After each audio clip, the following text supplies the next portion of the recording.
What are you stealing from that car? This is my car. I'm a federal judge. Sure you are. Black woman, stolen. Because I'm black? Columbus, Ohio, August 19th, 2025, 2:47 in the afternoon. A Kroger supermarket parking lot in Upper Arlington, one of Columbus's most affluent neighborhoods.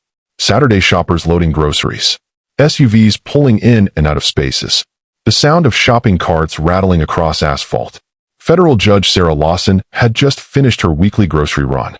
She was 52 years old, a United States District Court judge for the Southern District of Ohio. 17 years on the bench. Before that, 14 years as a federal prosecutor putting organized crime figures and violent offenders behind bars. She wore a charcoal gray blazer and black slacks. Elegant. Professional. She had stopped at Kroger on her way home from a judicial conference at the federal courthouse downtown. Her black Mercedes SUV sat in the fourth row from the entrance. Trunk open. 7 bags of groceries lined up beside the vehicle. Fresh salmon. Organic vegetables. Almond milk. Whole grain bread. The things successful people buy when they take care of themselves. ICE agent Connor Hayes was 38 years old. 8 years with Immigration and Customs Enforcement. He was conducting what he later claimed was routine patrol surveillance in the shopping center when he saw her. A black woman. An expensive car. Loading groceries. And he made an assumption that would destroy his career, trigger a Department of Justice investigation, and cost the federal government $5.7 million. What Hayes didn't know was that every second of what happened next would be captured on 4 ICE body cameras, Kroger's parking lot surveillance system, and cell phone footage from witnesses who refused to stay silent. Footage that would expose not just one agent's racism, but a pattern of targeting that had gone unchecked for years. Before we continue, where are you watching from? Drop your city or country in the comments. And if stories like this matter to you, please subscribe because we tell stories the system doesn't want you to hear. Connor Hayes had been with ICE for 8 years. He joined in 2017, assigned to the Columbus field office in 2019. And over the next 6 years, he developed a reputation inside the agency. Some supervisors called him aggressive. Others called him effective. What no one called him was careful. Hayes had been named in 7 formal complaints during his time with ICE. 7 separate allegations. 5 involved accusations of racial profiling during immigration status checks. 2 involved allegations of excessive force during detentions. All 7 complaints had been investigated. All 7 had been dismissed as unsubstantiated or closed without discipline. But the pattern was clear to anyone willing to look. Hayes targeted people of color in affluent neighborhoods, shopping centers, grocery stores, bank parking lots, places where he assumed people of color didn't belong. Internal data that would later be obtained through discovery showed Hayes conducted 412 immigration status checks during his 6 years in Columbus. 347 of those checks, 84.2%, involved black or Hispanic individuals. In a city where black and Hispanic residents combined made up less than 35% of the population. And of those 412 checks, only 23 resulted in actual immigration violations, a 5.6% hit rate, which meant that 94.4% of the people Hayes stopped and questioned were in the country legally. But his supervisors defended him, called him proactive, said he was just doing his job, until August 19, 2025, when he accused a federal judge of stealing her own car in a grocery store parking lot. Hayes didn't approach Judge Lawson alone that afternoon. He had 3 other agents with him. Agent Lisa Chun, a 5-year veteran. Agent Robert Daniels, 7 years with ICE. And Agent Kevin Torres, the newest member of the team at just 11 months. All 4 agents were required to wear body cameras during field operations. That had been ICE policy since 2023 after a series of civil rights lawsuits forced the agency to implement mandatory recording protocols. Every agent, every enforcement action, no exceptions, for body cameras, for different angles, for separate audio feeds capturing everything that happened in that Kroger parking lot. But the ICE body cameras weren't the only recordings. Kroger's parking lot had a comprehensive surveillance system, 12 cameras covering the entire lot. High definition, wide coverage. The system recorded continuously to a secure server with 60-day backup. Camera 7 was positioned directly above row 4 where Judge Lawson was parked. It captured the entire scene from an elevated angle, the Mercedes, the groceries, the agent's arrival, everything.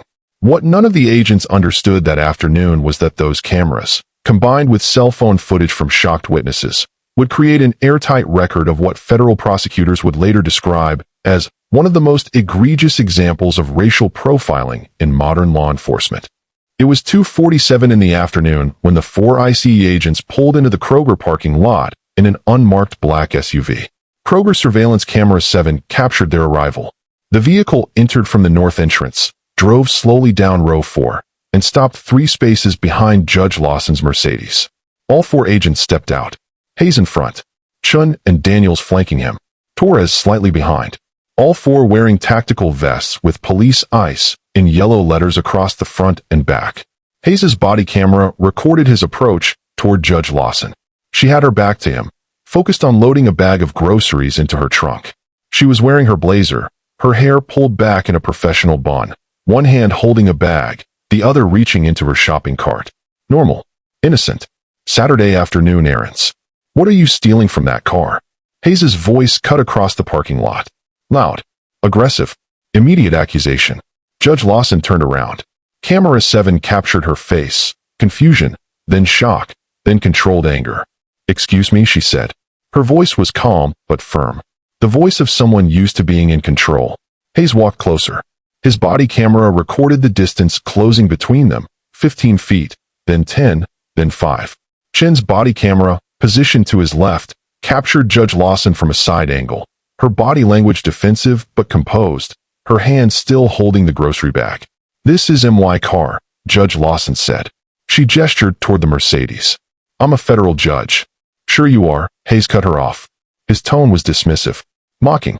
Daniels' body camera captured Hayes' face from behind, his jaw set, his posture aggressive.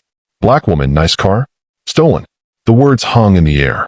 Camera 7 recorded the moment, Judge Lawson's expression changing from controlled anger to disbelief. Other shoppers in the parking lot starting to turn and look. A woman 2 rows over, stopping mid-step with her shopping cart. "Because I'm black?" Judge Lawson's voice rose. Not shouting, but louder, sharper. Torres's body camera captured her full body reaction, her shoulders pulling back, her free hand gesturing toward Hayes, her face showing raw emotion that 17 years on the federal bench had taught her to control, but couldn't fully suppress in that moment. "Show me your ID," Hayes demanded. He was less than 3 feet from her now. His hand had moved to his belt. "Proof of ownership. Registration. Now." "My purse is in the car," Judge Lawson said. Her voice was still controlled but strained. "My identification is in my purse. May I retrieve it?" Slowly, Hayes said. "Keep your hands where I can see them." Judge Lawson set the grocery bag down on the ground. Camera 7 recorded her movements, deliberate, careful, her eyes never leaving Hayes. She walked to the driver's side door, opened it, reached inside, pulled out a black leather purse. All 4 body cameras captured what happened next. Judge Lawson opened her purse, pulled out a black leather wallet, opened the wallet, and held up a gold badge, United States Federal Judiciary, with her federal identification card visible beneath it. "I am Judge Sarah Lawson," she said. Her voice was steady now. "Cold. United States District Court, Southern District of Ohio. This is my vehicle. These are my groceries. And you just accused a sitting federal judge of stealing her own car because of the color of my skin." Hayes stared at the badge. His body camera recorded him staring at it for 4 full seconds. Then he said, "That could be fake." The parking lot seemed to stop. Camera 7 captured it. Shoppers frozen mid-walk. A man getting out of his car, 2 rows over, pulling out his phone. A Kroger employee standing near the cart returned with his mouth open. "Fake," Judge Lawson repeated. Her voice was still controlled, but there was steel in it now. "You think a federal judicial badge is fake? Anyone can buy these online," Hayes said. Chen's body camera captured her own face reflected in the Mercedes window. Uncertainty, discomfort. But she didn't say anything. "I need to verify this." "Then verify it," Judge Lawson said. "Call the Southern District of Ohio courthouse. Ask for the clerk's office. Tell them you need to verify the identity of Judge Sarah Lawson. They'll confirm it in 30 seconds. Hayes didn't call anyone.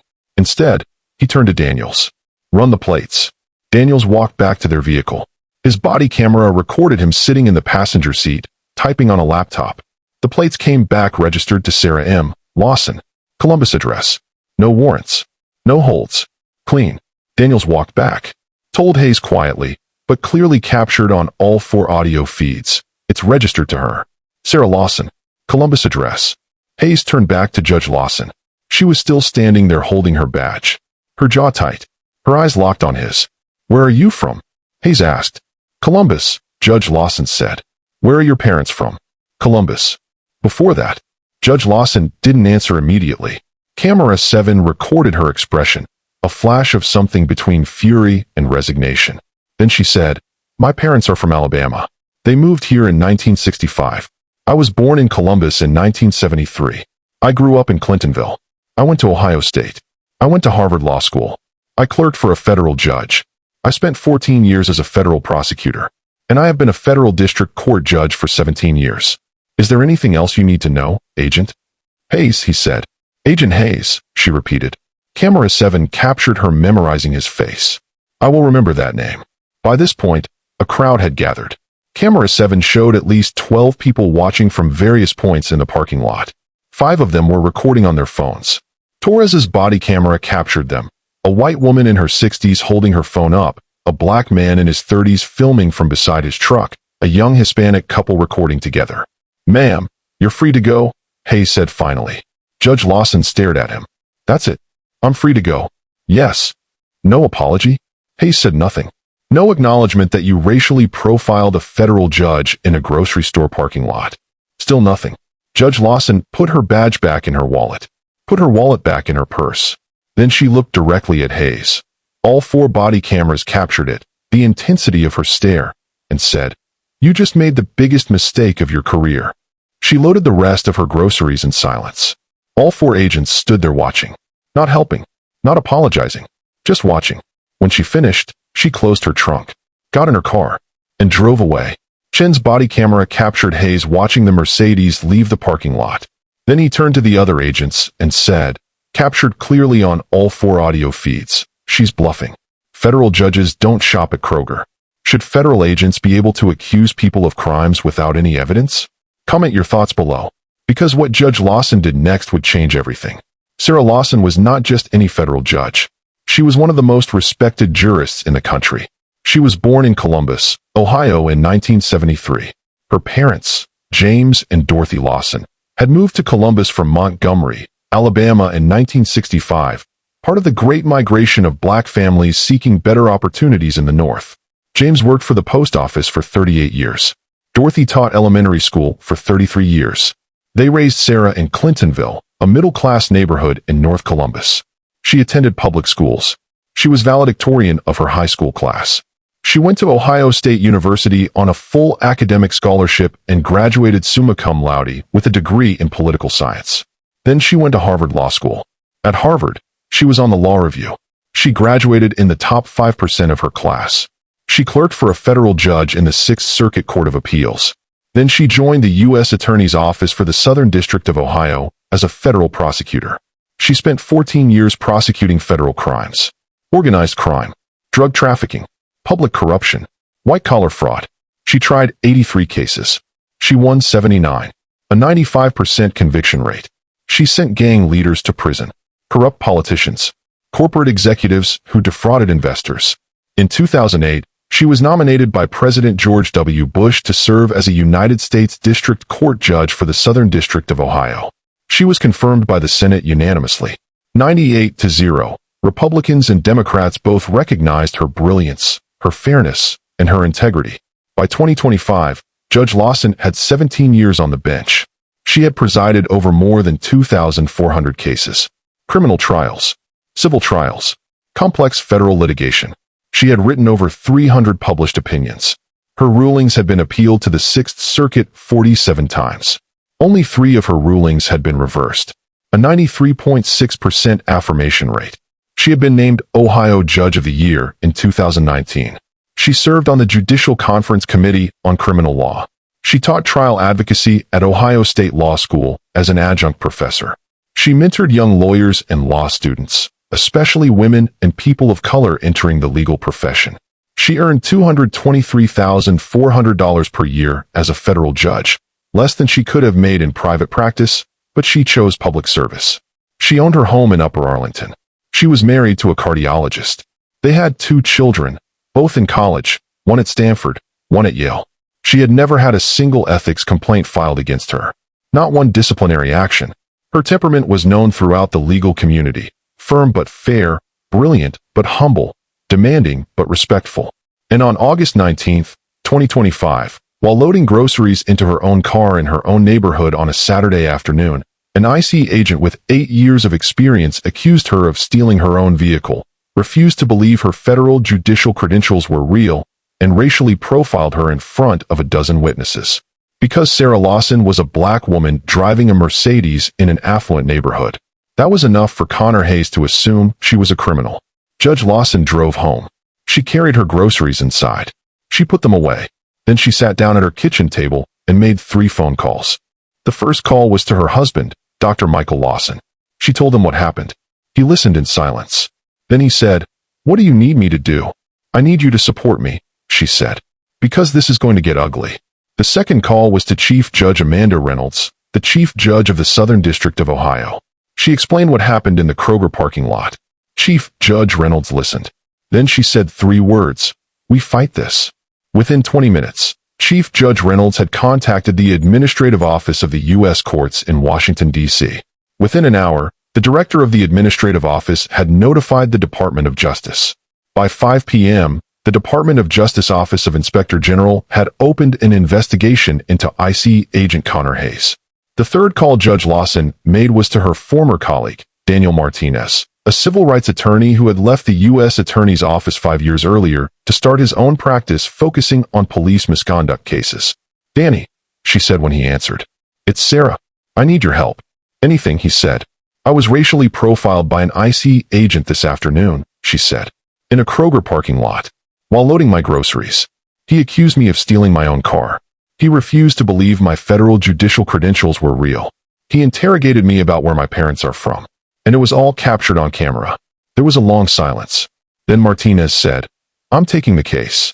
Pro bono. And we're going to make sure this never happens again."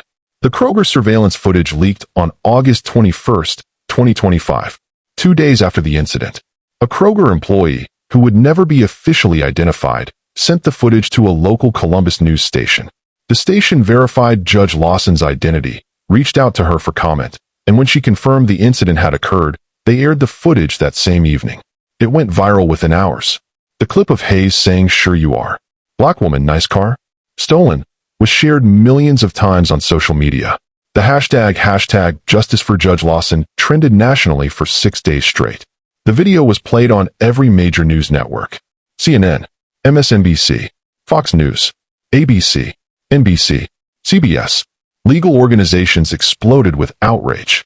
The American Bar Association issued a statement condemning Hayes' actions. The National Bar Association, the nation's oldest association of black lawyers and judges, called for his immediate termination and criminal prosecution. The Federal Judges Association issued a rare public statement expressing solidarity with Judge Lawson. Members of Congress spoke out. The Congressional Black Caucus demanded a full investigation. 2 senators called for a Department of Justice pattern and practice investigation into IC operations. The House Judiciary Committee announced hearings on racial profiling in federal law enforcement. ICE tried to defend Hayes initially. They issued a statement saying agents have discretion to conduct immigration status checks, and that Hayes was following agency protocols. That statement lasted 6 hours. Then the body camera footage was released through a Freedom of Information Act request filed by Martinez. The footage showing Hayes saying federal judges don't shop at Kroger after Judge Lawson drove away destroyed any remaining defense ICE he had. On August 23rd, ICE placed Hayes on administrative leave. On August 24th, the Department of Homeland Security Inspector General announced a full investigation into Hayes' entire history of enforcement actions. And on August 25th, Judge Sarah Lawson filed a federal civil rights lawsuit. The lawsuit was filed in the United States District Court for the Southern District of Ohio. Judge Lawson versus the United States of America, Agent Connor Hayes, and the Department of Homeland Security. The charges were extensive: violation of the Fourth Amendment, unlawful detention and search without probable cause; violation of the Fifth Amendment, deprivation of liberty without due process; violation of the 14th Amendment, denial of equal protection under the law based on race; intentional infliction of emotional distress; defamation; and a pattern and practice claim alleging systemic failure to supervise and discipline Hayes despite 7 prior complaints. The evidence was overwhelming. 4 IC body cameras, Kroger surveillance footage, 5 cell phone videos from witnesses, testimony from 12 people who watched the entire confrontation, and Hayes' own personnel file showing 7 prior complaints, all dismissed, and data showing his pattern of targeting people of color at a rate nearly 3 times their population percentage. The federal government knew they couldn't win, but they tried to fight it anyway. They filed motions to dismiss, claimed qualified immunity, argued Hayes was following proper protocols. Every motion was denied. Then they tried to settle. First offer in September, $750,000. Judge Lawson refused. Second offer in October, $2.1 million. Refused. Third offer in November, $3.8 million. Refused. This isn't about money, Martinez told the press. This is about accountability. This is about making sure no federal judge, no person, is ever treated this way again. The case was heading to trial. But in late November, something happened that changed everything. The Inspector General released their full investigative report on Hayes. It showed that in addition to his 412 immigration checks with a 5.6% hit rate, Hayes had filed false reports on 23 occasions, claiming suspects matched descriptions that didn't exist. The report recommended criminal charges. On December 3, 2025, the U.S. Attorney's Office for the Southern District of Ohio announced that Hayes was being criminally charged with deprivation of rights under color of law and making false statements to federal investigators. The government's civil defense collapsed. On December 18, 2025, they agreed to settle Judge Lawson's lawsuit for $5.7 million. But the settlement included far more than money. The $5.7 million settlement was one of the largest civil rights payouts in IC history. But Judge Lawson demanded reforms that would change the entire agency. The settlement agreement included bullet operator immediate termination of Agent Connor Hayes with permanent revocation of his federal law enforcement certification, bullet operator mandatory retraining of all IC agents in the Columbus Field Office on constitutional policing and implicit bias, bullet operator implementation of an early warning system to flag agents with patterns of complaints or racially disparate enforcement actions, bullet operator creation of an independent civilian oversight board with subpoena power to investigate complaints against IC agents, bullet operator requirement that all immigration status checks be based on specific, articulable facts documented in writing before any stop occurs, bullet operator public quarterly reporting of all IC enforcement actions broken down by race, ethnicity, location, and outcome, bullet operator zero-tolerance policy for racial profiling with mandatory termination for any agent found to have engaged in discriminatory enforcement. All of it became policy, all because a federal judge refused to let it go. Hayes was terminated on December 20, 2025. His criminal trial was scheduled for March 2026. He faced up to 10 years in federal prison. But Judge Lawson wasn't done. In January 2026, Judge Sarah Lawson testified before the House Judiciary Committee. She wore her judicial robes. She sat at the witness table with the same composure she brought to her courtroom every day.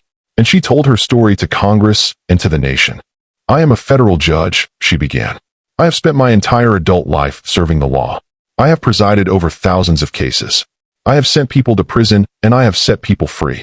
I have sworn an oath to uphold the Constitution of the United States. And on August 19, 2025, my constitutional rights were violated in a grocery store parking lot because an IC agent looked at me and saw only my skin color." She described the confrontation in detail, the accusation, the disbelief, the interrogation about where her parents were from, the refusal to verify her credentials, the humiliation of being treated like a criminal while a dozen people watched and recorded.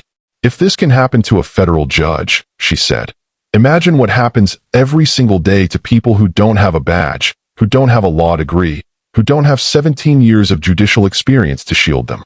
Imagine how many people have been stopped, questioned, detained, and deported based on nothing more than an agent's assumption about what someone should look like." Her testimony lasted 47 minutes. Several members of Congress were visibly emotional.